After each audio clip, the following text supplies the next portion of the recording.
So I want to talk about the Jaire Alexander Instagram post from last night that got lots of people talking. And here it is from Jaire. He posts lots of pictures here and says under it, "Thank you, God. Thank you, Lambo, for 6 years. Thank you to those who showed love throughout my journey." And it does sort of read like he's saying goodbye, even though I don't necessarily think that's what's happening here. But then he posts all these pictures, lots of nice pictures, and at the end he has a little video here.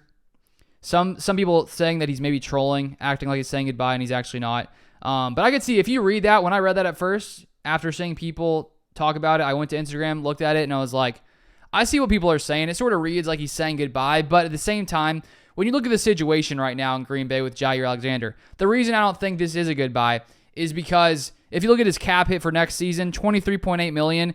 If he were to be traded, it's $27.54 million. So the Packers would have to basically add on $3 million of a cap hit to trade him away. So I don't see that happening. I don't think that it means anything at all. I think he's just saying, thank you for my 6 years in Green Bay. It's been awesome, and I think he's going to be back next season once again.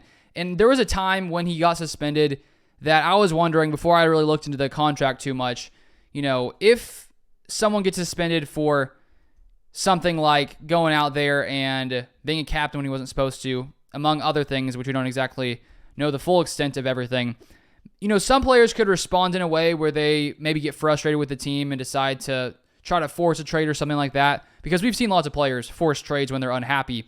But the way that things went after the suspension makes me think that Jaire, the front office, Matt LaFleur, all of them are on the same page now, just from some of Matt LaFleur's comments saying that he thinks that even though they had some difficult conversations, that they're going to be better going forward. And Matt LaFleur talked about the way that Jaire responded in a great way. And so it sounds to me like Jaire will be back, even though that sounds sort of like what's going on here. He will be back. It doesn't make any financial sense to trade him. And I think the way he's played recently at the end of the season in the playoffs, the Packers need him. I think he still wants to be in Green Bay, and I think there's nothing that's going to change. So those are my thoughts. Thank you for watching, and I'll see you guys next time.